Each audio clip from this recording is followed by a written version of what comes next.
नमस्कार, मी मंदार फणसे. बेधडकमध्ये तुमचं स्वागत. बेधडकमध्ये आज आपण चर्चा करणार आहोत समीर भुजबळ आणि छगन भुजबळ यांच्या निमित्तानं. अर्थात समीर भुजबळ यांना जी अटक झालेली आहे, ईडीने त्यांच्यावरती जी कारवाई केलेली आहे, नेमकं काय घडतंय या पडद्यामागे हे सुद्धा त्या निमित्तानं आपण तपासणार आहोत. काही महत्त्वाचे प्रश्न आपण उपस्थित केलेले आहेत. भुजबळ कुटुंबियांवरील कारवाई हे सूडबुद्धीचं राजकारण आहे का, हे नवाब मलिक असतील किंवा अगदी राष्ट्रवादी काँग्रेसचे इतर नेते असतील त्यांचं म्हणणं संयुक्तिक आहे का, हे आपण त्या निमित्तानं आपण तपासणार आहोत. समीर भुजबळ यांच्यावर मनी लॉन्ड्रिंगचा गुन्हा दाखल होणं ही भ्रष्ट राजकारण्यांसाठी धोक्याची घंटा आहे का, हे सुद्धा त्या निमित्तानं आपण तपासणार आहोत. आणि भुजबळांच्या पाठीत खंजीर खुपसण्याचं काम त्यांच्या जवळच्याच लोकांनी केलंय का, हे सुद्धा अतिशय तपशीलवार आपण समजून घेणार आहोत. आणि अर्थातच खंजीराचा विषय निघाला, कारण भुजबळांनी त्यांच्या मोबाईलच्या व्हॉट्सॲपच्या डीपीवरती त्यांनी आज एक असं चित्र टाकलेलं आहे, ज्या चित्रामध्ये तशा प्रकारचा त्यांनी उल्लेख केला आहे की जर लोकांवरती तुम्ही विश्वास ठेवला तर तुमच्या पाठीमध्ये खंजीर खुपसल्याचं चित्र समोर येतं. अर्थात या सगळ्या पार्श्वभूमीवरती आपण चर्चा करणार आहोत. आपल्यासोबत मान्यवर आहेत. किरीट सोमय्या भाजपचे खासदार आपल्यासोबत आहेत. सातत्यानं या विषयात त्यांनी पाठपुरावा केलेला आहे. नवाब मलिक राष्ट्रवादी काँग्रेसचे प्रवक्ता आपल्यासोबत आहेत. हरीश रोगे काँग्रेसचे प्रवक्ता आपल्यासोबत आहेत. आणि भारत कुमार राऊत आपल्यासोबत आहेत, ज्येष्ठ पत्रकार. या सगळ्यांचं स्वागत आहे चर्चेमध्ये. आणि पहिला प्रश्न खरं तर नवाब मलिक तुम्हालाच विचारायचा आहे, कारण तुमच्या पक्षाचे इतके खंदे असे नेते आहेत छगन भुजबळ, आणि छगन भुजबळांच्या अनुषंगाने पुन्हा एकदा हा विषय समोर आलेला आहे. समीर भुजबळ माजी खासदार तुमच्या पक्षाचे, यांना सुद्धा अटक झालेली आहे. काय तुमची प्रतिक्रिया आहे? असं आहे की भाजपने गेली काही वर्षापासून जे खोटाचा प्रचार केला होता, त्या प्रचाराला आधार देण्यासाठी ही कारवाई त्यांनी केलेली आहे. आता हे कारवाईच्या अगोदर जेव्हा भाजपचे नेते किरीट सोमय्या 4 दिवस अगोदर 5 दिवस अगोदर माहिती देत आहे की आता ईडी काय करणार, अँटी करप्शन ब्युरो काय करणार, कशी धाडी पडणार आहे, कुणाला अटक होणार आहे, म्हणजे भाजप कुठेतरी ठरवून स्क्रिप्टिंग करत आहे. आणि हा सगळा जो कारभार आहे या यंत्रणेच्या दुरुपयोग करून हा सगळी कारवाई सुरू आहे. शेवटी कितीही कारवाई केली तर अंतिम निर्णय न्यायालयाचा आहे.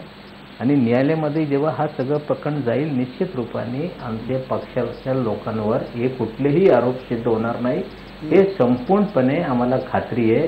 पण सूडबुद्धीच्या राजकारण या राज्यात सुरू आहे. खोटे प्रचाराला आधार देण्यासाठी ही सगळी कारवाई आहे. आणि त्याला निश्चित रूपाने कोर्टात आम्ही न्यायिक लढत देऊन आम्ही सिद्ध करू की हे कुठल्या पद्धतीने कारवाई केली आणि निर्दोष कसे आमचे लोक आहेत. हरीश रोगे, तुम्हाला पटतंय का एकूण जी कारवाई आता झालेली आहे, ज्या कारवाईकडे खरं तर सगळ्यांचंच लक्ष आहे, संपूर्ण महाराष्ट्राचं, काय प्रतिक्रिया काँग्रेसचे प्रवक्ता म्हणून तुमच्या? नाही, आता जे नवाब मलिकने म्हटलं की सूडबुद्धीने झालेली कारवाई आहे, याच्यामध्ये तथ्य आहे. गेल्या 7-8 महिन्यामध्ये जर आपण घटनाक्रम बघितला तर आपल्याला असं दिसून येतं, केंद्रापासून ते अगदी थेट या राज्यापर्यंत. केंद्रामध्ये आपल्याला माहिती आहे ही हिमाचलचे मुख्यमंत्री वीरभद्र सिंग, त्यांच्या मुलीचं लग्न चालू होतं. आणि ते लग्न चालू असताना, ते सगळे विधी वगैरे होत असताना CBIने 11 ठिकाणी छापे टाकले. आणि नंतर असं स्पष्टीकरण दिलं गेलं की त्यांच्या मुलीचं लग्न आहे हे आम्हाला माहितीच नव्हतं. मग राजस्थानमध्ये गेहलोत असतील किंवा सचिन पायलट असतील, आणि अगदी थेट परवाची गोष्ट आहे अशोक चव्हाणांच्या बाबतीमध्ये काही जे झालं, हे सगळे जे आहे हे सगळं बघितल्याच्या नंतर असं वाटतं की या ठिकाणी हे सूडबुद्धीचं राजकारण या ठिकाणी भारतीय जनता पक्षापासून कडून वरून खालपर्यंत चालू आहे.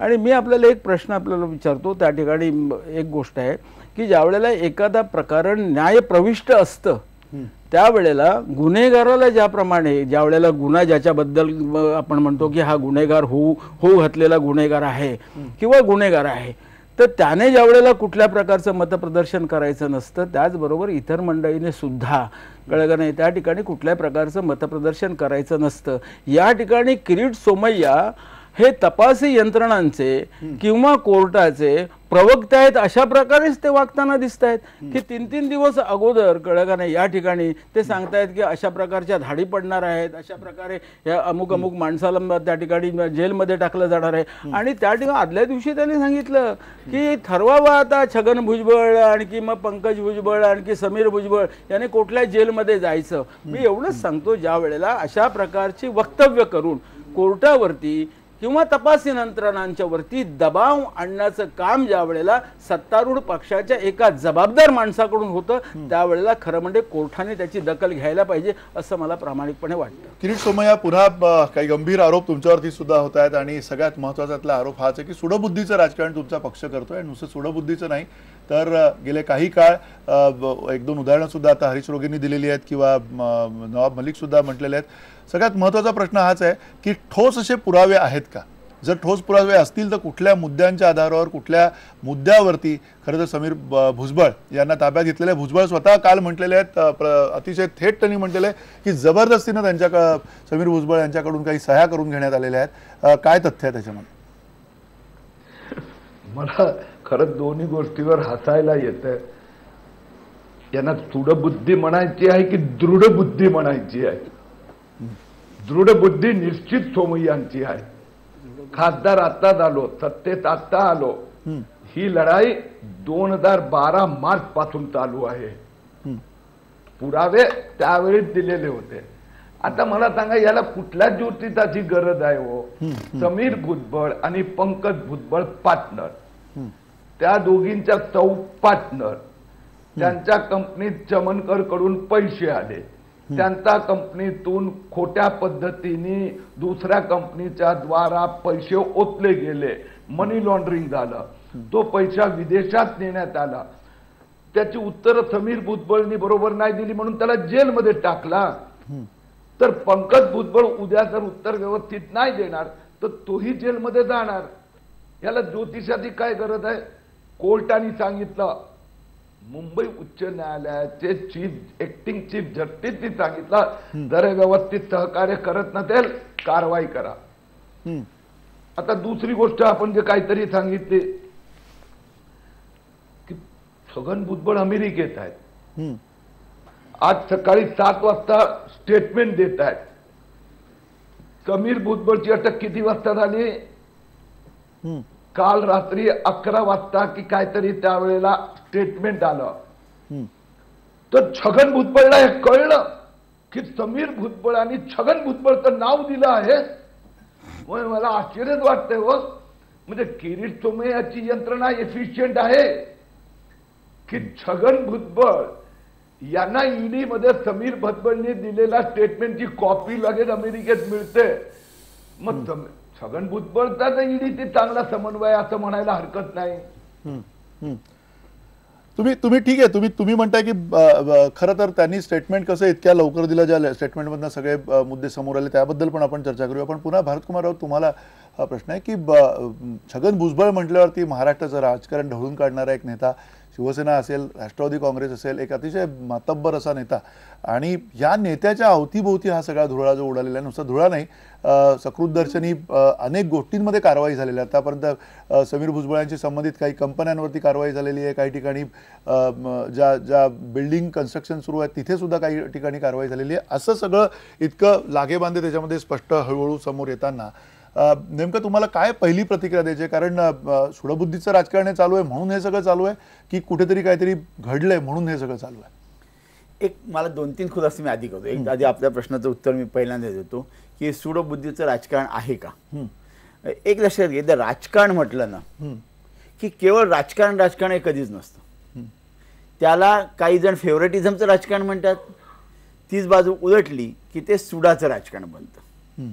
आता ज्या काळामध्ये इथे काँग्रेस राष्ट्रवादीचं सरकार होतं, स्वतः छगनजी भुजबळ हे सार्वजनिक बांधकाम मंत्री होते, त्या काळामध्ये ही कॉन्ट्रॅक्ट दिली केलीत. मग त्यावेळी असं कोणी म्हटलं का की हे फेवरेटिझमचं, निपोटिझमचं, नातेवाईक बाजूचं राजकारण चाललंय? ते जर असेल तर आता सुडाचं राजकारण चाललंय. आणि हे सुडाचं आपण कसं काय म्हणायचं हे मला अजून कळत नाही. न्यायिक प्रक्रिया जी आहे की मला आठवते, मी खासदार त्या काळात होतो ज्या काळात महाराष्ट्र सदनाचं नवीन बांधकाम झालं. त्या काळामध्ये ज्या काळात हे बांधकाम सुरू होतं त्याच्या उद्घाटनाच्या आधीपासून त्याच्यामध्ये काही घोटाळे आहेत अशा बातम्या या येतच होत्या. त्याबद्दल काही पुरावे दिले होते. पुरावे देणाऱ्यांपैकी एक किरीट सोमय्या आता इकडे आपल्या समोर बसले, त्या काळात खासदार नव्हते, बरोबर, परंतु तुझं ते होत होतं. याचा अर्थ हे सुडाचं राजकारण जर असेल तर ते आता सुरू व्हायला पाहिजे. बरोबर. ते काँग्रेसचं सरकार असतानाच हे सुडाचं राजकारण कसं सुरू होईल? त्याचा अर्थ हे काम आधीपासून सुरू झालेलं होतं. आता त्याची परिणती दिसायला लागलेली आहे. आता ते स्पष्ट दिसायला लागले. आता ह्याच्यामध्ये छगन भुजबळांवर तोफा का टाकल्या जात आहेत? तर एक सकृतदर्शनी कारण असं आहे की ते सार्वजनिक बांधकाम मंत्री होते. आता ह्याच्यामध्ये गोष्ट अशी आहे की ते सार्वजनिक बांधकाम मंत्री होते, हे अगदी बरोबर आहे. परंतु महाराष्ट्र सदन हे जे दिल्लीतलं काम आहे हे जनरल ऍडमिनिस्ट्रेशनच्या अंडर येतं. त्याचं बांधकाम ते कसं म्हणजे महाराष्ट्र सदन ही गोष्ट जनरल ऍडमिनिस्ट्रेशन, किरीट सोमय्या माझ्याशी जास्त चांगलं सांगू शकतील, हे सामान्य प्रशासनाच्या अंडर येतं. हे आणि त्यावेळीचं जे काम चाललं होतं हे सार्वजनिक बांधकाम आणि त्यापेक्षा सामान्य प्रशासन विभाग यांच्या अखत्यारीत कामं चालली होती. त्यावेळी ज्यावेळी ह्याचे नकाशे तयार झाले, ज्यावेळी ते बाकीचं सगळं झालं, त्यावेळी विलासराव आता बिचारे नाही आहेत, परंतु अशोक चव्हाण आणि पृथ्वीराज चव्हाण हे प्रमुख होते ना. हे सामान्य प्रशासन विभागाचे आणि प्रमुख आणि मुख्यमंत्री हे होते. त्यांच्या विरुद्ध कोणीच का काही बोलत नाहीये. हा सगळा रोष हा राष्ट्रवादीचे आणि ते सुद्धा छगन भुजबळ यांच्यावर का होतोय? मला असं वाटतं की याचं उत्तर हे आरोप करणाऱ्यांपेक्षाही जे त्यावेळी सत्तेत होते अशा पक्षांनी याचं उत्तर आता ताबडतोब देणं हे जास्त गरजेचं आहे. की तुम्ही छगन भुजबळांना का लक्ष करता? नक्की ते आरोपी नाहीत असं मला अजिबात म्हणायचं नाही. परंतु जर आरोप असतील, ही जर सामूहिक जबाबदारी असेल तर सामान्य प्रशासन विभाग, मुख्यमंत्री आणि त्याचबरोबर राष्ट्रवादी आणि त्यांचं सार्वजनिक बांधकाम खातं हे सगळेच त्याला जबाबदार आहेत. बरोबर. याबरोबर नवाब मलिक तुमच्याकडे येतो, पण तत्पूर्वी हरीश रोगे तुम्हाला एक प्रश्न विचारायचा आहे. कारण याच्यामध्ये एक जे पत्र अलीकडच्या काळात चर्चेत आलं होतं संजय राऊत यांचं. संजय राऊत यांनी मुख्यमंत्र्यांना पत्र लिहिलं होतं, देवेंद्र फडणवीस यांना, आणि त्या पत्रामध्ये त्यांनी अनेक मुद्दे मांडले. त्यातला एक महत्त्वाचा मुद्दा त्याच्यामध्ये त्यांनी मांडला होता की त्यानंतर वित्त विभाग, नियोजन विभाग, नगर विकास विभाग, जो आता सामान्य प्रशासनाचा उल्लेख सुद्धा राऊत सरांनी केला, महसूल विभाग तसेच विधी व न्याय विभाग यांच्या सहभागाने सदर विषय मंत्रिमंडळाच्या पायाभूत सुविधा समितीसमोर गेला, ज्यामध्ये बरेचसे मंत्री, मुख्य सचिव आणि सर्व संबंधित सचिवांचा समावेश आहे आणि मुख्यमंत्री त्याच्यामध्ये अध्यक्ष आहेत. या समितीनं वरील दोन्हीही प्रकल्पांना मंजुरी दिली आहे. तेव्हा इतक्या सर्व मंत्रालयीन विभागाचा या प्रकल्पाशी संबंध असताना प्रकल्पात काहीतरी त्रुटी काढून केवळ सार्वजनिक बांधकाम विभागाच्या अधिकाऱ्यांनाच का गोवण्यात आलेला आहे? थोडक्यात पुन्हा संजय राऊत म्हणजे शिवसेनेच्या नेत्यांनी सुद्धा हे म्हटलेलं आहे. याचा अर्थ तुम्ही काय घेताय नेमका हरीश रोगे? नाही, भरत राऊतांनी जे काही बोट दाखवण्याचा प्रयत्न केलेला आहे ते मी समजलो. आपल्याला एक सांगतो की पायाभूत सुविधा देण्यासाठी म्हणून मंत्रिमंडळाच्या पातळीवरती जी एक कमिटी अभ्यास गट असतो की ज्याला म्हणतात ती मंत्री गट, त्याला एक घटनात्मक दर्जा सुद्धा असतो. आता ह्याने सगळे निर्णय घेतले, त्याच्यामध्ये सगळे जे वेगवेगळ्या प्रकारची डिपार्टमेंट्स आहेत त्यांचा सुद्धा अंतर्भाव आहे, त्याच्यामध्ये सगळे अधिकारी त्याच्यामध्ये आहेत. आणि आता जे काही आरोप होत आहेत किंवा आरोप केले जात आहेत, ज्या वेळेला हे प्रकरण कोर्टामध्ये येईल त्यावेळेला मग त्याच्यामध्ये कोणाचा किती कसा सहभाग होता ते दिसून येईल. उगाच आता कळलं का नाही की साप समजून काठी झोपतायत, हे असं उगीच होतंय असं तुम्ही कशावर म्हणताय? कारण जर ईडीनी जर का अशा प्रकारची कारवाई केली असेल, 100 कोटीचा उल्लेख किरीट सोमय्या सुद्धा जवळजवळ करतात की कुठेतरी गेले काही काळामध्ये पैसे जे आहेत, मनी लॉन्ड्रिंग कशा पद्धतीने झालं ते झालंय, त्याचा तपास सुरू आहे ना यामध्ये, आणि त्या तपासासाठी त्यांना अटक करण्यात आलेली आहे. त्यामुळे साप समजून धुळीला दौपडण्याचा प्रश्न येतो. मी एकच म्हटलं या ठिकाणी की या ठिकाणी ज्यावेळेला पूर्णपणे ज्यावेळेला त्याचं इन्व्हेस्टिगेशन होईल आणि महाराष्ट्रामधलेच नव्हे तर अगदी CBI पासून सगळ्या लोकांची तपास यंत्रणा ज्या आहेत त्या सगळ्या कामाला लागल्या आहेत आणि ह्या सगळ्या तपास यंत्रणा ज्या आहेत त्या माननीय कोर्टाच्या आदेशाप्रमाणे त्या ठिकाणी काम करतात. त्यामुळे तिथे कोणाला काही बिचवण्याचा काही प्रकार नाहीये. निर्णय जो आहे तो शासनाने घेतलेला होता, परंतु त्या ठिकाणी खरोखरच ज्याप्रमाणे सोमय्या म्हणतात की हजारो कोटींचा भ्रष्टाचार वगैरे झालेला आहे, ही सगळी जी काही प्रकरणं आहेत तो एक इन्व्हेस्टिगेशनचा भाग आहे. आणि इन्व्हेस्टिगेशनचा भाग म्हणून ज्यावेळेला पूर्ण इन्व्हेस्टिगेशन होईल आणि ज्यावेळेला आरोपपत्र ठेवलं जाईल आणि केस ज्यावेळेला कोर्टामध्ये कुठे येते, जर हरीश रोगे हे म्हणतात की कोर्टाच्या आदेशान्वये सगळं होतं, नाही, मला या ठिकाणी एकच सांगायचं आहे, नाही सूडबुद्धी या ठिकाणी आहे की कोर्टाने कोर्टाचं काम करावं, ते करत आहे, तपास यंत्रणा आपलं काम करत आहे आणि हे ज्या वेळेला कोर्ट आणि तपास यंत्रणा आपलं काम करत असतात त्यावेळेला आगाऊ कळलं का नाही किरीट सोमय्या माहिती किरीट हे सोमय्यांना कुठे माध्यमांना मिळते ते आपण कुठून किरीट सोमय्या उपलब्ध होते. नक्की नक्की आणि आपण म्हणूनच विचारूया. मी मगाशी म्हटलं नक्की विचारूया आणि किरीट सोमय्यांना आपण. फणसे, हा.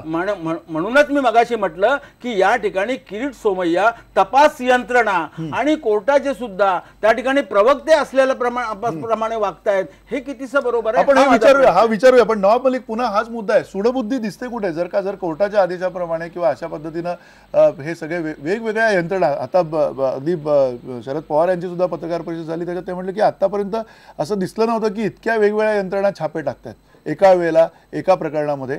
हे ज्यावेळेला ते म्हटले त्याचा अर्थ काय काढतात? आता राऊत साहेबांनी ज्या प्रकारे सांगितलं की भुजबळ साहेब मंत्री असताना हा निर्णय झाला. मी जनतेच्या माहितीसाठी सांगतो की SRA योजना ही 98 साली सेना भाजपच्या सरकार असताना चमरकरच्या योजना मंजुरी देण्यात आली.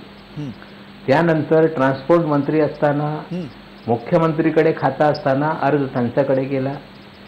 म्हणजे कुठेतरी एखादा बांधकाम करून एखादी शासकीय यंत्रणा द्यायची असतील तर PW डिपार्टमेंटच्या इन्व्हॉल्व येते. ते इन्व्हॉल्वमेंट आल्यानंतर सगळं रिपोर्ट तयार करून हे पायाभूत समितीकडे पाठवण्याचं काम झालं. आता पायाभूत समितीने एखादा निर्णय घेतला आणि 100 कोटी कॉस्ट धरून जे त्याला डेव्हलपमेंट राईट मिळाला त्याच्या समोर ही सगळी कामं करून घेण्यात आलेली आहे. आता एखादा निर्णय घेण्याचे अधिकार, याला मंजुरी देण्याचे अधिकार SRAचे त्या काळातले उज्ज्वल उके त्यांना सगळे अधिकार असताना या योजनेला मंजुरी दिली. प्रिव्हिलिंग DC रूल खाली जर हे सगळं शक्य नसतील तर त्यांना मंजुरी दिली नसती. आणि जे डेव्हलपमेंट राईट आहे, जे 100 कोटीची किंमत जे FSI आहे त्या काळातल्या जे प्रिव्हिलिंग रेट आहे ते धरून ही सगळी कामात देण्याचं सगळं प्रकार झालेला आहे. शेवटी या बाबतीत जेव्हा कोर्टात विषय जाईल तेव्हा याच्यात काही घोटाळा झाला नाही हे सिद्ध होणार आहे. जर घोटाळाच झाला नाही तर काँग्रेसच्या नेत्यांचं नाव काय घ्यायचं? मुख्यमंत्री का जबाबदार असतील? इतर खात्याचे मंत्री का जबाबदार असतील? आमची भूमिका सुरुवातीपासून आहे याच्यात कुठल्याही प्रकारचा घोटाळा नाही. भाजपच्या लोकांनी खोटा प्रचार केला होता, प्रचार करून जनतेची दिशाभूल केली होती आणि जनतेच्या मनामध्ये जे आम्ही बोलत होतो तो खरा आहे तो सिद्ध करण्यासाठी हा सगळी कारवाई सुरू आहे. आता तुम्ही सांगता कोर्टाच्या आदेशाने, कोर्टाने सांगितलं जर सहकार करत नसेल तर कारवाई करा. इन्क्वायरीला कधी आम्ही सांगत नाही की इन्क्वायरी करू नका, इन्क्वायरी करा. आता EDचे 2-2 वेळी एका नेत्यांच्या घरी, त्यांच्या ऑफिसला, नातेवाईकांच्या घरी जर 2 छापे पडताय, त्याच SITच्या माध्यमातून ACP वेगळी छापेमारी करताय, म्हणजे कारवाई कमी बदनामी जास्त असा प्रकार एकंदरीत दिसते. आणि होत असताना जेव्हा सोमय्या साहेब आगाऊ सगळं माहिती देत राहत आहे की पुढे काय होणार आहे, या दिवशी काय होणार, 2-4 दिवसात काय होणार आहे, कसली धाडी पडणार आहे, कसली अटक होणार आहे, याचा अर्थ आहे भाजप सगळं ठरवत आहे आणि हे सगळे यंत्रणेचा दुरुपयोग करून करताय. किरीट सोमय्या सगळ्यांना हाच प्रश्न आहे, सिद्ध होऊ शकत नाही. किरीट आपण निश्चित रूपाने न्यायालयामध्ये आमचे नेते निर्दोष ठरणार आहे. आपण नवाबाई येऊ त्याच्यावरती, त्या मुद्द्यावरती. आपण किरीट सोमय्या हा प्रश्न आहे सगळ्यांना, म्हणजे तुम्हाला हे आधी कळतं कसं काय? कारण सातत्याने तुम्ही ट्विट करता, ट्विटवरती आता समीर भुजबळ झाले, आता पंकज भुजबळ यांचं सुद्धा तुम्ही त्याच्यावरती नाव घेतलेलं आहे आणि हरीश रोगेंना पण तोच प्रश्न आहे आणि नवाब मलिकांना सुद्धा तोच प्रश्न आहे. नाही, यांचा प्रश्न मला खरंच समजलं नाही, यांचा प्रॉब्लेम समजला नाही. म्हणजे त्यांचा दुसरा आणि तिसरा आणि चौथा लाईनीत उभा आहे नेता, याची भीती हा यांचा प्रॉब्लेम आहे की किरीट सोमय्या ही माहिती आधी कशी देऊ शकतात ते त्यांना सायन्स समजून घ्यायचं आहे. मी दोन्ही गोष्टी सांगतो. ज्यांनी भ्रष्टाचार केला आहे त्यांना जेलच्या लाईनीत उभं राहावं लागणार. अजित पवार आणि सुनील तटकरे आता डिक्लेअर करतोय आणि आदर्श मध्ये अशोक चव्हाण. आता असं आहे की समीर भुजबळ आणि पंकज भुजबळ पार्टनर आहेत, दोघांच्या बायका पार्टनर आहेत. छगन भुजबळांनी जो भ्रष्ट मार्गाने पैसा कमवला तो पैसा बोगस बेनामी बँक अकाउंट कंपन्यांच्या द्वारा ह्या कंपन्यांमध्ये आणला. हे ED पासून ACBने सिद्ध केलं.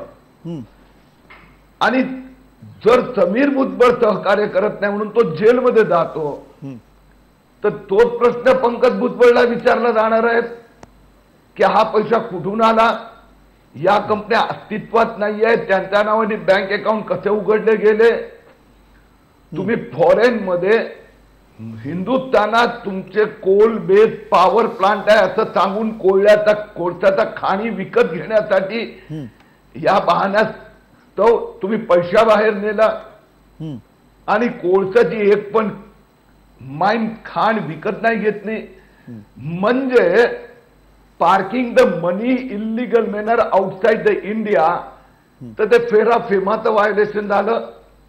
तुम्ही भ्रष्टाचाराचा पैसा मनी लॉन्ड्रिंग करून बोगस कंपन्यांद्वारा तुमच्या खात्यात आणल्या, म्हणून समीर भुजबळ नंतर पंकज भुजबळवर कारवाई होणारच आहे.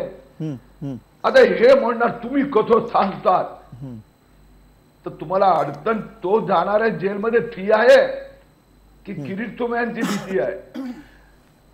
नाही, नक्की या या या या बरोबर पुन्हा भारतकुमार राऊत, प्रश्न हाच आहे की ही सगळी जी परिस्थिती आहे या परिस्थितीमध्ये आपण कुठेतरी वस्तुनिष्ठपणे बघणार आहोत किंवा नाही. कारण एकीकडे शरद पवारांनी आता एका त्यांच्या पत्रकार परिषदेमध्ये सांगितलेलं आहे की आता आंदोलनं काही पक्षाच्या व्यासपीठावरून होणार नाहीत. दुसरीकडे पक्षाचे प्रवक्ता आहेत, ज्येष्ठ नेते आहेत नवाब मलिक, हे सुद्धा पूर्णपणे भुजबळ यांच्या पाठीशी आहे. त्याचा अर्थ पक्ष सुद्धा त्यांच्या पूर्णपणे पाठीशी आहे असं दिसतंय. अशा वेळेला वस्तुनिष्ठ पद्धतीनं ह्याच्याकडे बघता येणं आता शक्य आहे का ह्या परिस्थितीमध्ये? एक लक्षात घ्या की मला असं वाटतं की हा सगळा आता वाद हा वृथा आहे. म्हणजे याचा अर्थ असा नाही की आता ह्याच्या कोणीबद्दल कोणी बोलू नये. जर का आता एक प्रकरण न्यायप्रविष्ट आहे का याची एकदा व्याख्या कोणीतरी आम्हाला नीट सांगावी. व्हॉट इज न्यायप्रविष्ट, व्हॉट इज सबज्युडिस. आणि सबज्युडिस एखादं प्रकरण असलं तर ह्याचा अर्थ बाहेर त्याच्याबद्दल काहीच बोलायचं नसतं का, हेही चुकीचं आहे. त्याच्यावर ज्याच्यामुळे न्यायाधीशांच्या मनावर परिणाम होईल अशा तऱ्हेचं काही बोलणं किंवा ज्याच्यामुळे साक्षीदारांवर दबाव येईल अशा तऱ्हेची काही कृती करणं हा कंटेम्प्ट होऊ शकतो, त्याच्या पलीकडे नाही. ही पहिल्यांदी गोष्ट. दुसरी, आता जे नवाबजी बोलतायत किंवा हरिजी सांगतायत की किरीट सोमय्यांना आधी कोणी सांगितलं, ते कसे काय बोलू शकले, याचा अर्थ सगळं दबावलेलं आहे. या मंडळींचं मला असं वाटतं, मी पक्षीय बाजू घेत नाहीये, मी भुजबळांच्या बाजूने नाही किंवा विरुद्ध नाही किंवा कोणाच्या बाजू विरुद्ध नाही. मला साधं असं वाटतंय की सूर्य उगवला यापेक्षा कोणाचं कोंबडं आधी हरवलं याच्यामध्ये त्या मंडळींना जर का जास्त हे असेल, इंटरेस्ट असेल, तर मला असं वाटतं ते वृथा आहे. त्याच्याशी काही संबंध नाही. कोण आधी बोललं, कोणी आधी आवाज चढवला. आता पत्रकार मंडळी असतात, आता तुम्ही पत्रकार आहात, मी पत्रकार आहे. पत्रकार मंडळींना अनेक गोष्टी या आधी कळतात. उदाहरणार्थ हितेंद्र दलालची ह्याची गोष्ट ही आधी पत्रकारांना कळली होती शेअर राकेटमध्ये. तर आता उद्या कोणी असं म्हणायचं का या बाईंना, या दलालबाईंना कसं हे कळलं? हर्षद मेहताचं प्रकरण जेव्हा सुचेता दलालांनी काढलं तेव्हा कोणी समजा असं उचलून म्हटलं या बाईंना हे कसं कळलं, म्हणजे यांचा काही हात आहे, हे काही सुडाचं राजकारण असं नसतं.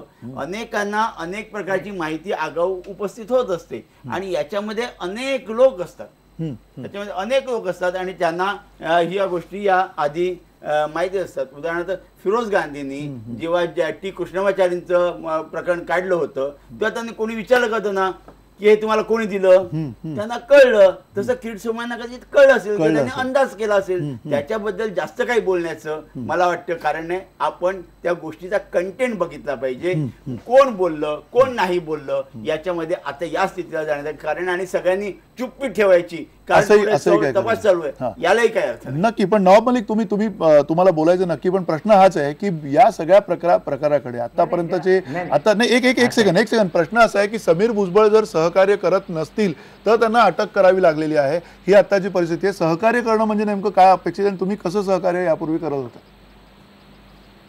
असं आहे, जेव्हा राऊत साहेब आता लॉजिकली बोलताय की पत्रकारांना माहिती मिळत आहे आणि ते बातमी छापताय, म्हणजे तुमचे सोर्सेस त्या यंत्रणेमध्ये असताय. तुम्हाला मंत्रालयातली एखादी बातमी अधिकाऱ्यांनी तुम्हाला कागद किंवा माहिती दिल्यानंतर तुम्ही छापताय. म्हणजे किरीट सोमय्याला सगळे ईडीची लोक, अँटी करप्शन ब्युरोची लोक डे टू डे रिपोर्टिंग करताय काय? हो नाही नाही नाही तरी एक असेल. तुम्ही पुढे काय नाही, बोलण्यात जरा आली? बोलू द्या ना, नाही, आता मला बोलू तर- द्या ना नाही, तुम्ही, नाही, राऊत साहेब बोलू द्या ना, नाही, नाही, उगाच- बोलू द्या ना. आता उगाच तुम्ही अर्थ- बोलत असताना मी तुम्हाला थांबवलेला अर्थहानी नाही, होईल मला म्हणून बोलू द्या सांगतोय प्लीज. तुम्हाला. प्लीज अर्थहानी डोंट होईल म्हणून डिस्टर्ब, सांगतोय बोलू तुम्हाला. द्या प्लीज, बोलू द्या ना. अहो बुद्धिभेद नंतर करत बोला होईल. ना. मी फक्त बोलतो तुम्ही परत तुम्ही बोला ना. नंतर तुम्ही माझा बोला मुद्दा ना. खोडून काढा. तुम्ही राऊत नंतर साहेब बोला तुम्ही ना. त्यांचा मुद्दा नंतर हो, खोडून तुम्ही काढा ना. नंतर बोला, बरं ठीक बोला आहे, ना बोला. तुम्ही, बोला ना नंतर. बोला. तुम्ही जेव्हा सांगताय की आमचे सोर्स आहे, सोर्सच्या माध्यमातून मिळते, एक तरी सोमय्याचे सोर्स त्या यंत्रणेमध्ये आहे किंवा सोमय्याच्या भाजपच्या बोलण्यावर यंत्रणा कामं करते, याच्यातून सिद्ध आहे. आता तुम्ही सांगताय की कोऑपरेट करण्याबाबत, जेव्हा आमची भूमिका एखादा चौकशी लागली, इन्क्वायरी लागली, ते जे इन्क्वायरी करणारी लोक आहे त्यांनी जे माहिती आपल्याला मागितली ते माहिती आपण दिली पाहिजे. जे प्रश्नावली असतील त्यांना त्याचे उत्तर दिले पाहिजे आणि उत्तर दिल्यानंतर त्यांना जे त्याच्यातून साध्य व्हायचं आहे, निष्कर्ष काढायचा आहे, ते काढतील. त्यांनी निष्कर्ष काढला. आता सोमय्या साहेब सांगताय सिद्ध झाला. सिद्ध करण्याचे अधिकार ईडीला, एसीबीला नाही. त्यांची बाजू कोर्टात मांडायची, शेवटी निर्णय न्यायालय करतो. हे सांगतात जेलमध्ये गेले, जेलमध्ये शिक्षा झालेली नाही, त्यांना प्रिव्हेंटिव्ह अरेस्ट किंवा त्यांना अरेस्ट याच्यासाठी केलेलं आहे की त्यांना आणखी काहीतरी माहिती त्यांच्याकडे घेतलेली आहे. कुठलेही आरोप सिद्ध झालेले नाही, त्यांना शिक्षा झाली नाही. सोमय्या ज्या प्रकारे सिद्ध झाला, जेलमध्ये गेले, हे म्हणजे कुठेतरी ठरून हे भाष्य जे करताय हे त्यांनी करू नये. आणि राऊत साहेब सांगताय सोर्सेस, यांचे कुठले सोर्सेस? मला तर माझं- एक मिनिट भारत कुमार तुम्ही बोला आधी. हा, मला फक्त एवढंच सांगायचं आहे की मला वाटतं नवाबजींचा काही ते गैरसमज झालाय. मला कुठेही किरीट सोमय्यांची बाजू घ्यायची नाही. पहिलं सांगतोय, माझे मित्र आहेत पण मला त्याची बाजू वगैरे घ्यायची नाही. फक्त एकच सांगतो की जेव्हा एखादा माणूस एखादं स्टेटमेंट करतो किंवा एखादा आरोप करतो किंवा एखादं निरीक्षण सांगतो, याचा अर्थ तिकडच्या सोर्सनी त्यांना माहिती दिलेली असंच नाही. मी पुन्हा सांगतो की हर्षद मेहताचं प्रकरण ज्या सुचेता दलाल यांनी काढलं तेव्हा त्यांना कोणीही माहिती दिलेली नव्हती. जे कागदपत्र उपलब्ध होते, जे पब्लिक डोमेनमध्ये होते, या कागदपत्रांचा अभ्यास करून, त्यांची छाननी करून, त्यांचं विश्लेषण करून सुचेता दलाल या निष्कर्षाला पोहोचल्या की याच्यामध्ये गडबड झालेली आहे. जर तसंच काही जर किरीट सोमय्यांना कळलं असेल तर त्यांनी सांगावं, मला त्यांची बाजू घ्यायची. आपण किरीट सोमय्यांना विचारूया. पत्रकारांना कोणते जाऊनच बातमी सांगतं असंही काही नाही. स्वतःच्या अनालिसिसवर सुद्धा पत्रकार चांगल्या पद्धतीच्या बातम्या करू शकतात. नवाबाई थोडक्यात बोला. फणसे साहेब एक मिनिट फणसे साहेब एक मिनिट. असं आहे, सोमय्या साहेब सांगताय की 3 दिवसात रेड होणार आहे, यांच्या कार्यालयावर रेड होणार आहे, घरावर रेड होणार आहे. हे निष्कर्षाचा भाग आहे काय? नाही. ते अगोदर सांगताय की या तारखेला यांना अटक होणार आहे, हा निष्कर्षाचा भाग आहे. तुम्ही निष्कर्ष काढताय की गैरव्यवहार झालेला आहे, तोपर्यंत मर्यादित जर तुम्ही बोलत राहिले तर तेव्हा याच्यावर आम्ही बोलत नाही. पण डेट सांगताय की रेट कधी होणार आहे, तारीख सांगताय की अटक कधी होणार आहे, याचा अर्थ काय आहे? तुम्ही राऊत साहेब आम्हाला उत्तर द्या. नाही राऊत साहेबांनी उत्तर देण्याविषयी आपण ते किरीट सोमय्यांना विचारूया. एक छोटासा ब्रेक घेऊया. ब्रेकवरती जाण्यापूर्वी पुन्हा एक आणखी महत्त्वाचा प्रश्न त्या निमित्ताने पुन्हा किरीट सोमय्या तुम्हालाच आम्हाला विचारायचा आहे ब्रेकच्या नंतर, ज्यावेळेला आम्ही तुमच्याकडे येऊ त्यावेळेला. कारण संजय राऊतांचं पत्र सुद्धा याच संदर्भामध्ये मुख्यमंत्र्यांनी लिहिलं, अत्यंत महत्त्वाचं आहे, ज्याच्यामध्ये ते म्हणतात की विषयाचं नीटपणे आकलन न होताच घिसाडघाईनं गुन्हे दाखल केले आहेत. दाखल केलेल्या प्रमुख आरोपांना रितसर कायदेशीर आधार नसल्याचं दिसतं. ही गंभीर बाब असून तपास अधिकाऱ्यांनी दाखवलेला अक्षम्य निष्काळजीपणा आहे आणि यामुळे न्यायालयात आरोपपत्र दाखल झाल्यावर कायदेशीर चौकटीतून आरोप सिद्ध नाही झाला तर शासनाची फार मोठी नाचक्की होणार आहे. किरीट सोमय्या, तुम्हाला या प्रश्नाचं उत्तर द्यावं लागणार आहे की शिवसेनेचं हे म्हणणं आहे आणि तुमचं आता त्याच्यावरती काय म्हणणं आहे का? छोट्याशा ब्रेक नंतर आपण ऐकूया.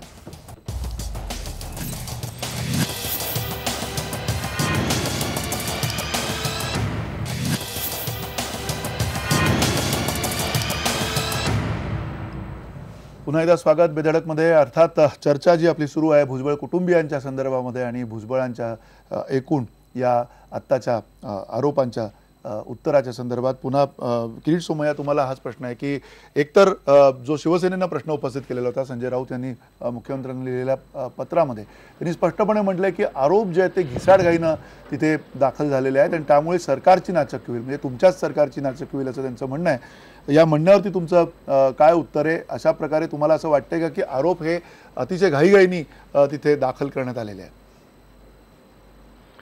संजय राऊतना सरकारची एवढी काळजी आहे त्याचं खरंच कौतुक करतो आणि धन्यवाद देतो.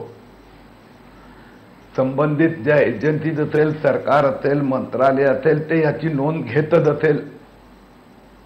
माझ्याकडे जी माहिती आहे ही बघा, ही माझी मूळ पिटिशन एवढ्या पेजेसची. बरोबर. आणि या पिटिशन मध्ये जे दिलं होतं ते रिपीट करतो. मुद्दा निर्णय कोणी घेतला हा एक पॉइंट आहे. त्याचा नंतरचा पार्ट हा आहे की तो निर्णय जो कुठला आहे तो जसाचा तसा इम्प्लिमेंट केला की त्यात खूप पाणी घालून भ्रष्ट मार्गाने इम्प्लिमेंट केला. नंबर 2, त्याच्या समोर काय भ्रष्टाचाराचा किकबॅक घेतला आणि तो घेतला तो कुठे गेला, हा मुद्दा आहे. अहो इथे मुद्दा जरा ईडी पासून मी सुरू करतो, समीर भुजबळ पासून. आता ईडीला आम्ही कंपन्यांची यादी दिली की यांनी फॉरेन मध्ये पैसे नेलेत. ते पैसे तर काही आतापर्यंत झालेलं नाही आहेत. ते खोटं बोलले की आम्ही कोळशाचा प्रकल्प चालवतो त्यासाठी नेलेत. एकही प्रकल्प चालवत नाही, कोळशाची खाणी घेतल्या नाही. म्हणजे हितला पैसा फॉरेन मध्ये पार्क करण्यासाठीचा बहाणा. नंबर 2, ज्या पैसा ज्या कंपन्यांमध्ये आलं त्या सगळ्या समीर भुजबळ, पंकज भुजबळ आणि त्यांच्या 100 कंपन्या. हा पैसा कुठून आला? तर असे 62-63 कंपन्या आणि बँक अकाउंट जे बोगस आहे त्यातनं हा पैसा आला.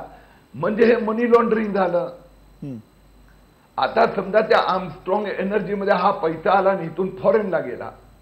हा पैसा तिथे कोणी टाकला? तर सरळ सरळ अँटी करप्शन आणि यांनी FIR मध्ये पण दिला आहे की चमनकरांचा कडून हा पैसा विड्रॉ होऊन इथे टाकला गेला. याला म्हणतात भ्रष्टाचार. चमनकरांनी महाराष्ट्र सदन आणखीन 2 RTO आणि त्या दुसरा रेस्ट हाऊस साठी, सर्किट हाऊस साठी 100 कोटीचं बांधकाम करायचं. तो जो निर्णय होता तिथे कुठलं ट्रान्सपरंट बिडिंग नाही झालं. 100 कोटी आणि आणखीन 51 कोटी, 151 कोटीचं बांधकाम करून 2,500 कोटीचा त्याला FSIचा बेनिफिट देणं, याला भ्रष्टाचार म्हणतात. म्हणून संजय राऊत जे तत्व चिंतन करतात ते करावं. माझा फार सोपा पॉइंट आहे की हा जो भ्रष्टाचार झालाय, हा जो काळा पैसा आलेला आहे, हा जे गव्हर्नमेंट कॉलनीचा, कालिना कॅम्पसचा, जो या बिल्डरनी त्या कॉन्ट्रॅक्टरनी मी आकडे दिले की याचा बँक अकाउंटचं स्टेटमेंट दिलं की 25 कोटी 25 कोटी 25 कोटी 100 कोटी दिले. या बोगस बेनामी कंपनीचे 100 कोटी आले. याच्यावर मी बोलतोय.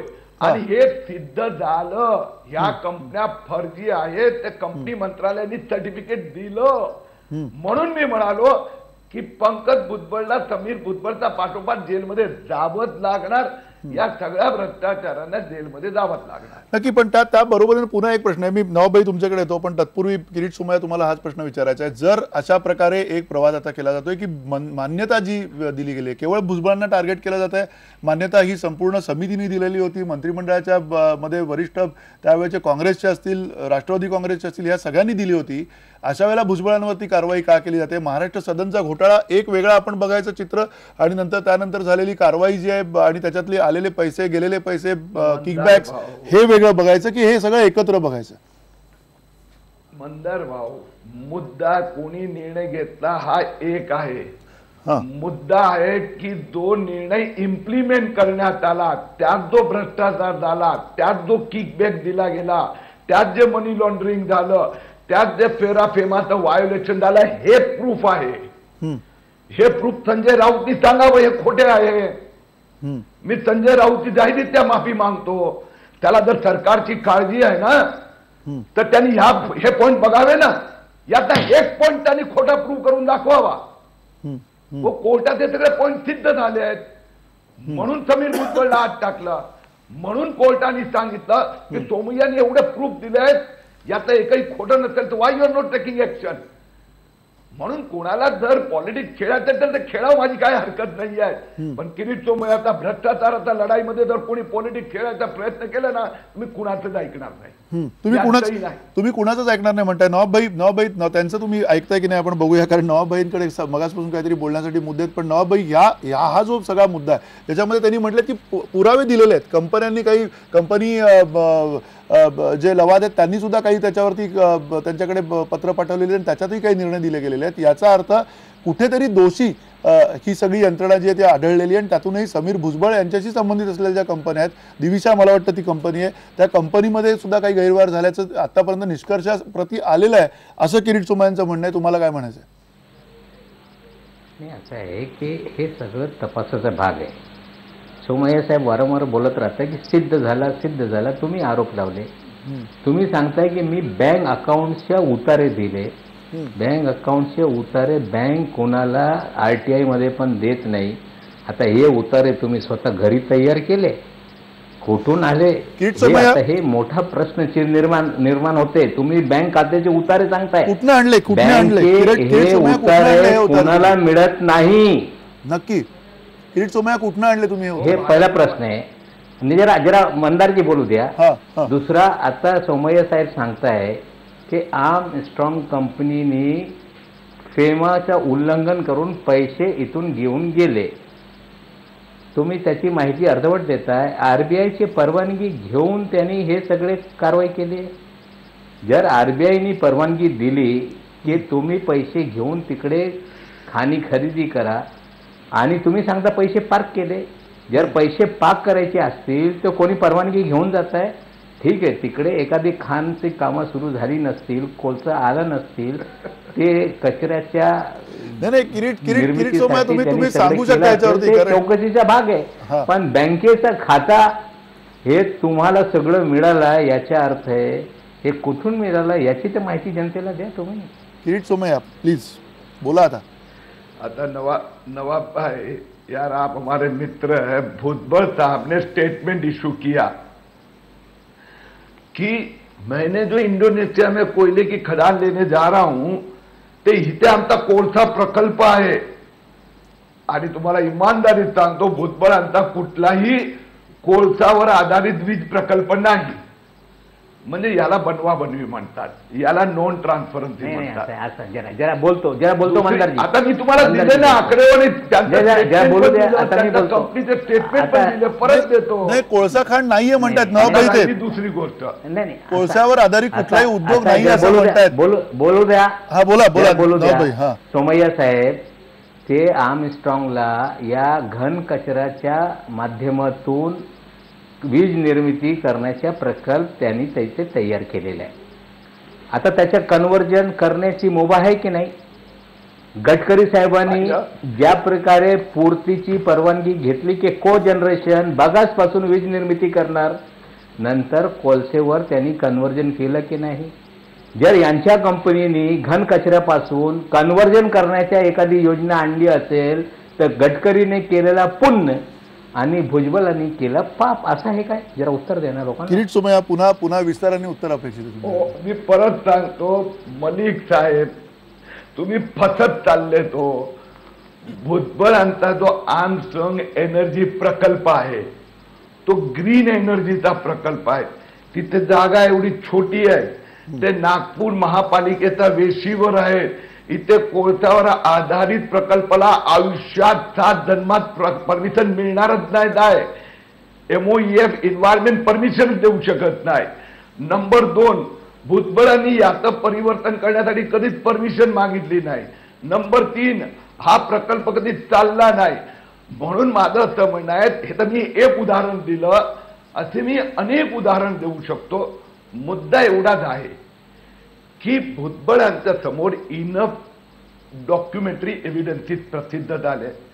त्या आधारावर कोर्टाने सांगितलं त्या आधारावर बँक कोर्टाने अकाउंट SIT आता बँक अकाउंट तर तुम्ही सांगितलं हो मुद्दा बँकेचं स्टेटमेंट फर्जी आहे की बोगस आहे मारा गोली पण त्या बँक अकाउंटच्या आधारावर किरीट सोमय्यांनी माहिती दिली ते पैसे भुजबळांच्या बँक अकाउंट मध्ये आले ना नाही पण तुम्ही ते सांगा ना. किरीट सोमय्या मी ती माहिती कुठून आणली? ती माहिती तुम्हाला मिळाली आणि ती अधिकृत नाही असं त्यांचं म्हणणं आहे. ती माहिती अधिकृत नाही असं त्यांचं म्हणणं आहे. पण मुद्दा काय आहे त्यांनी इन्कार नाही केला ना त्यांनी कबूल केलं होय पैसे आले आहेत म्हणून म्हणजे भ्रष्टाचाराचे पैसे आले हा मुद्दा आहे की मला माहिती कोणी दिली हा मुद्दा आहे मुद्दा कोर्ट न्यायालयात किरीट सोमय्या किंवा कोणीही माहिती दिली भ्रष्टाचाराची ती खरी असेल तर त्याचा सोर्स नाही त्या खऱ्या माहितीच्या आधारावर कारवाई करा आणि त्या आधारावर भुजबळांना जेलमध्ये जावं लागणार. नवाब मलिक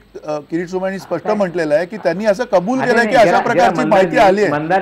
मंदारजी आता किरीट सोमय्याने जनतेला सांगावा की आता कोर्टात जे सगळी प्रक्रिया सुरू आहे हा सगळी प्रक्रिया आता हे कुठेतरी चौकशीच्या स्टेजवर आहे की सुनावणी सुरू झालेली आहे याचा निकाल येणार आहे.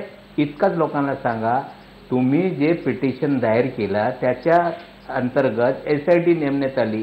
SIT आता चौकशी करताय. हा चौकशीचा भाग असताना चौकशी करत असताना ज्या प्रकारे तुम्ही सगळे हे प्रेडिक्शन करताय त्यामुळे तुम्ही खोटे सगळे प्रचार करताय. जे प्रचार तुम्ही गेली 3-4 वर्ष केला त्याला आधार देण्यासाठी या यंत्रणेचा वापर करताय आणि हा सूडबुद्धीचा राजकारण आहे. तुमच्या या राजकारणालाच आम्ही बोलतो शेवटी अंतिम निकाल निर्णय हा कोर्टाचा असेल. जेव्हा हा सगळं ट्रायल सुरू होईल तेव्हा आमच्या नेत्यांनी काही केलं नाही हे आम्ही सिद्ध करू. ठीक आहे तुम्ही म्हणता की काहीच केलं नाही हे सिद्ध करू पण तत्पूर्वी पुन्हा भारतकुमारराव तुम्हाला हा प्रश्न आहे. जर असं आपण समजलं की तात्पुरता की किरीट सोमय्या यांचा हा प्रचार आहे आणि त्या प्रचारामुळे ते हे सगळं करतायत पण तरी सुद्धा जी चौकशी सुरू आहे त्या चौकशीला काही कोणी चुकलेलं नाही. त्यामुळे ही चौकशी येणाऱ्या काळामध्ये कुठल्या दिशेने असं जाईल असं वाटतं. त्यातला आणखीन एक महत्त्वाचा राजकीय मुद्दा जो आता सगळ्याकडे चहूबाजूनी चर्चेला येतोय की भुजबळ कुठेतरी शिवसेनेच्या जवळपास जात होते अशा पद्धतीच्या हालचाली सुरू होत्या आणि त्यामुळे कुठेतरी पुन्हा एकदा भुजबळांना बांधण्याची प्रक्रिया सुरू झालेली आहे कुठेतरी आणि हे सगळं असं एक मिलीजुली पद्धतीचं एक हे राजकारण सुरू आहे. याबद्दल तुमचं काय म्हणणं आहे? पहिली एक गोष्ट लक्षात घ्या की मी काही पोलीस अधिकारी नाही मी तपास यंत्रणेमध्ये नाहीये आणि मी किरीट सोमय्या सुद्धा नाहीये. त्यामुळे हा तपास नक्की कुठल्या दिशेला जाईल आणि चौकशी कुठल्या दिशेला होईल याबद्दल मी काही आता काही बोलू इच्छित नाही. तशी मला काही माहितीच नाही आणि केवळ माझ्या अंदाजावर माझ्या कल्पनाशक्तीवर इथे बोलावं असं मला वाटत नाही. आता दुसरा प्रश्न असा आहे की हे असं का चाललेलं आहे ह्याच्यामध्ये काही राजकीय शक्ती आहेत का किंवा राजकीय उद्देश आहेत का. एक गोष्ट मला असं दिसतंय की भुजबळांना अलग थलग पाडून भुजबळांना एकटं पाडून आपली कातडी बचावण्याची खेळी काही मंडळी खेळत आहेत का. ही जी मंडळी खेळत आहेत याच्यामध्ये कदाचित जर तसं असेल तर मी पहिल्यांदा नवाबजी उगाच तुम्ही माझ्यावर चिडू नका जर तसं असेलच तर मग त्याच्यामध्ये राष्ट्रवादीचे अन्य नेते असतील काँग्रेसची काही मंडळी असू शकतील. याच्यापैकी काय आहे हे कळलं पाहिजे परिस्थिती म्हणून ते कळेल. कारण तुम्हाला मी असं सांगतो की आज भुजबळांवर आरोप आहेत आणि त्यांची भुजबळांची चौकशी त्यांना अटक हे सगळं सुरू झालेलं आहे. परंतु भुजबळांवर केवळ आरोप आहेत का तर त्याच पक्षातल्या अन्य किमान 4 नेत्यांविरुद्ध निवडणुकीच्या आधी आरोप झाले. त्यातले काही त्यांनी किरीट सोमय्यांनी सुद्धा केले. त्याच्यामध्ये सुनील तटकरे होते अजितदादा पवार होते त्याच्यामध्ये विजयसिंग मोहिते होते पद्मसिंह पाटील होते. या मंडळींवर पण आरोप झाले. यांच्यापैकी कोणाला यांच्या सगळ्यांची आडनावं आपण लक्षात घ्या. यांच्यापैकी सर्वांना बाजूला ठेवून छगन भुजबळ यांच्यावरच कारवाई इतक्या जोरात का सुरू झाली कशी सुरू झाली आणि त्यावेळी राष्ट्रवादींनी मात्र चुप्पी का साधलेली आहे. एकटे नवाब मलिक बोलतायत बाकी कोणीच का काही बोलत नाहीयेत हा सुद्धा प्रश्न ह्याच्यामध्ये. जर का आपण शेतकऱ्यांच्या आत्महत्यांवर किंवा सरकारच्या इतर कारभारावर जर का तुमच्या पक्षाचे राष्ट्रीय नेते डायरेक्ट रस्त्यावर उतरतात मोर्चे काढतात तर मग ही जर का राजकीय खेळी असेल हा जर का सुळाचा प्रवास असेल तर राष्ट्रवादी काँग्रेस, किमान राष्ट्रवादी काँग्रेस, मी काँग्रेसबद्दल काही बोलत नाही, राष्ट्रवादी काँग्रेस किमान अशा तऱ्हेने रस्त्यावर का उतरत नाही हा माझ्यापुढे खरा नवाब मलिक पुन्हा मुद्दा, एक शब्द त्यांनी वापरला होता की जी जात आहे त्यांची बघितलं, आडनाव, जात नाही माफ करा मला, आडनाव त्यांनी म्हटलं, त्याच्यातनं अर्थात सूचित असंच होतं की ते ठराविक जात समूहातले आहेत आणि त्यामुळे कदाचित ह्या पक्षामध्ये त्यांची अशा प्रकारे एक प्रकारे त्याला अलग थलग करण्यासाठीची सगळी प्रक्रिया सुरू आहे. काय म्हणाल तुम्ही? नाही, दुसरं पण जे ज्यांच्यावर आरोप आहे, दुसरं एक तटकरेचे आडनाव पण आहे, त्यांची कुठली जाती यांना पण माहीत असेल. आमच्या पक्षामध्ये जातीचं हा राजकारण नाही. भुजबळ साहेबांच्या पाठीशी आम्ही खंबीरपणे उभे आहोत. पवार साहेबांनी बी वारंवार यांच्या बाबतीत बोललेलं आहे, तुम्ही सांगता रस्त्यावर उतरा. शेवटी इन्क्वायरी असताना न्यायिक लढा असतो. न्यायालयाच्या या सगळे ही जी कारवाई आहे हे SIT न्यायालयाने निर्माण केलेली आहे. तटकरे साहेबांच्या विरोधात पण न्यायपालिका कुठेतरी त्याच्यावर हे ठेवलंच आहे त्यांनी, मॉनिटरिंग. म्हणजे हे सगळं मॉनिटरिंग असताना शेवटी न्यायालयीन लढा देत असताना भक्कमपणे आम्ही न्यायालयीन लढा देऊ. आज जे भुजबळ साहेबांनी एक फेसबुकवर त्यांनी जे पोस्ट टाकलेल्या व्हॉट्सअपवर, त्याच्यात एक मागून काही लोक छुऱ्या फेकतायत त्यांच्या अंगावर. आता ते लोक कोण आहे हे लोकांच्या मनात प्रश्न आहे. आज काही लोकांनी प्रश्न विचारला, ज्यांना भुजबळ साहेबांनी जवळ घेतला, त्यांना मदत केली, मोठं केलं, ते लोक हे छुऱ्या फेकताय. सुनील कर्वे, टेकचंदानी, या प्रकारची जी मंडळी आहे ते एका काळामध्ये भुजबळ साहेबांच्या जवळ होती, सर्व अधिकार त्यांना देण्यात आले होते आणि त्या लोकांनीच आता सगळे विषय चाललेले आहे ते सगळे तीच मंडळी करताय.